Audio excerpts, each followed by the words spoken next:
আমরা এখন আছি ইলুহার ইউনিয়নের মলুহার গ্রামে। রাস্তা দিয়ে যাচ্ছিলাম, হঠাৎ করে চোখে পড়লো গ্রামের কৃষকেরা তাদের জমিতে ধান রোপণ করার জন্য প্রাথমিক পর্যায়ে যে বীজগুলো বপন করে সেগুলো উঠেছিল। সেগুলো দেখার জন্য আমরা মূলত এখানে এসেছি। আমার সাথে আছে বেআই মেহেদী হাসান। যখন 4 থেকে 5 ইঞ্চি লম্বা হয় তখন এভাবে উঠিয়ে তারপরে এগুলোকে আবার জমিতে লাগানো হয়। ভিউয়ার্স, ভিডিওতে দেখতে পাচ্ছেন বীজ, এগুলো জমি থেকে তোলা হয়েছে, পরবর্তীতে এগুলোকে জমিতে বপনের জন্য নেওয়া হবে। ভিডিওতে দেখতে পাচ্ছেন ওই ধানের বীজগুলো উঠাচ্ছে।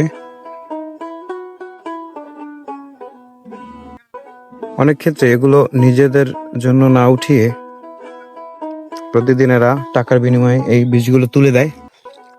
এরকম হাজারো ধরনের কৃষির উপকরণ এবং কৃষিজ পণ্য, কৃষির চারাগাছ আমাদের গ্রাম অঞ্চলে প্রতিনিয়তই দেখতে পাওয়া যায়। ভিউয়ার্স, আমি আর আমার বেআই বন্ধু মেহেদী হাসান আমরা একটু ইন্দ্রহাট বাজারে যাওয়ার জন্য রওনা দিয়েছিলাম। পথিমধ্যেই দৃশ্যগুলো দেখে আমার অনেক ভালো লেগেছে, তাই আমরা এখানে নেমেছি এগুলো দেখার জন্য, আপনাদেরকেও দেখানোর জন্য। বীজগুলোকে উঠিয়ে পানির মধ্যে ভিজিয়ে রাখা হয়েছে। এর কারণ হলো এই বীজ যেগুলো উঠানো হয়েছে শিকড় থেকে সব মাটিগুলো আলাদা করতে হবে। শিকড়ে যদি পুরন মাটি থেকে যায় তাহলে এই গাছগুলো লাগালে সেই গাছগুলো আর বাঁচানো সম্ভব হয় না। সূর্য প্রায় পাটে নেমে গিয়েছে, কিন্তু তাদের কর্মযোগ্য এখন পর্যন্ত চালু রয়েছে। দেখুন, এই যতদূর চোখ যায় সবগুলোই বীজতলা।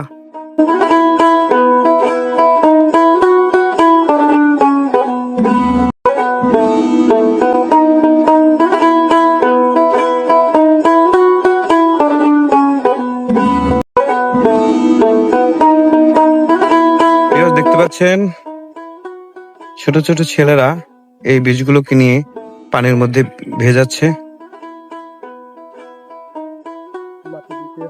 দর্শক, আমরা দেখতে পাচ্ছি এই বীজগুলোকে উঠানোর পরে এই কিছুক্ষণ আগে দেখিয়েছিলাম আপনাদের যে এখানে এগুলোকে ভিজিয়ে রাখা হয়েছে।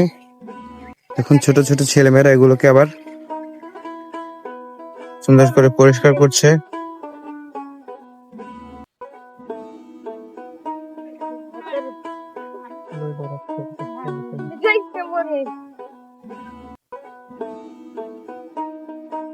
দেখুন, এক একটি বাচ্চা কতগুলো করে ধানের বীজ নিয়ে যাচ্ছে।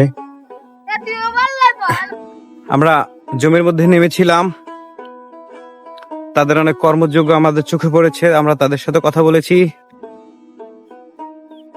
আমাদের অনেক ভালো লেগেছে তাদের এই কর্মযোগ্য দেখে।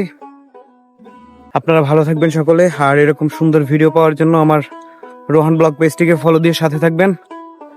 আজকের মতো এই পর্যন্তই, আল্লাহ হাফেজ।